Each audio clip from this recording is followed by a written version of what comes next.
السلام عليكم ورحمة الله وبركاته نحمده ونصلي على رسوله الكريم أما بعد فأعوذ بالله من الشيطان الرجيم بسم الله الرحمن الرحيم رب اشرح لي صدري ويسر لي أمري واحلل عقدة من لساني يفقهوا قولي ربنا زدنا علما اللهم فقهنا في الدين آمين يا رب العالمين۔ آغاز ہوتا ہے جی رکوع نمبر 7 کا، اور آیت نمبر 60 سے آغاز ہوتا ہے۔ سورہ بقرہ چل رہی ہے، بنی اسرائیل کے بارے میں ہم پڑھ رہے ہیں۔ دیکھتے ہیں کہ اللہ تعالیٰ اس آیت کے اندر کیا احکام حکم دیتے ہیں۔ اللہ تعالیٰ فرماتے ہیں کیونکہ ہم نے دیکھا کہ یہ لوگ جو تھے ایک صحرا میں تھے، وہاں پہ نہ پانی، نہ درخت، نہ چھاؤں، نہ سایہ، نہ کھانے پینے کی کوئی چیز، کچھ بھی نہ تھا۔ تو اللہ تعالیٰ نے من و سلوا کا بھی بندوبست کر دیا، بادلوں کا بھی بندوبست کر دیا، پانی کے لیے کیا کریں؟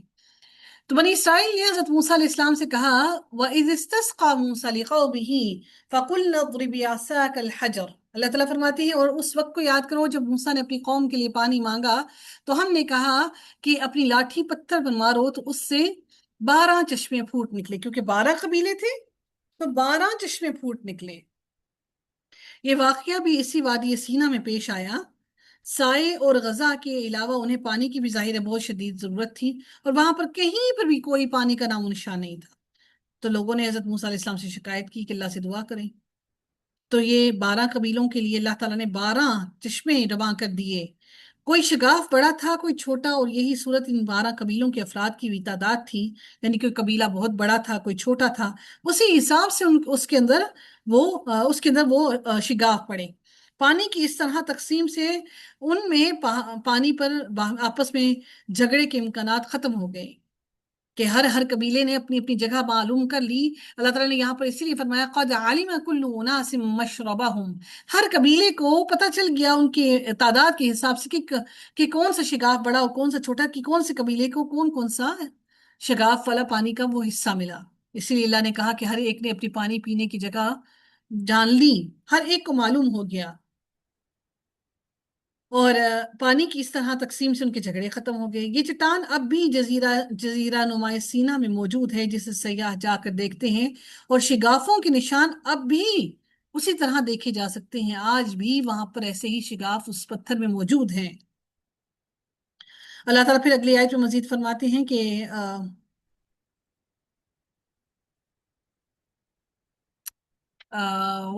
ہاں جی، کلو واشربوا من رزق اللہ ولا تعثوا فی الارض مفسدین۔ اب اس اللہ تعالیٰ نے جو تمہیں چیزیں عطا کر دی ہیں، ان چیزوں کو، ان نعمتوں سے فیض یاب ہو، ان نعمتوں سے فائدہ اٹھاؤ، آپس میں فارغ بیٹھ کر فتنے اور جھگڑے کا سبب نہ بننا۔ ایسا نہ ہو کہ اب تمہیں سب کچھ مل گیا آسانی سے تو آپس میں تم بیٹھ کے فتنے اور فساد پھیلانے لگ جاؤ۔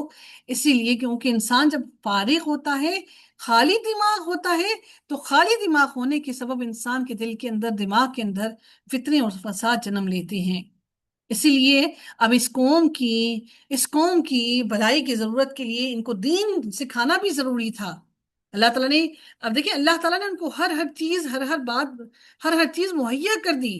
اسی طرح سے اگر اللہ تعالیٰ نے ہمیں رزق عطا کر دیا، جو ہم رزق کماتے ہیں، کھاتے ہیں، وہ میرے رب نے ہمیں عطا کیا، الحمدللہ آسانی سے ہمیں وہ رزق مل جاتا ہے۔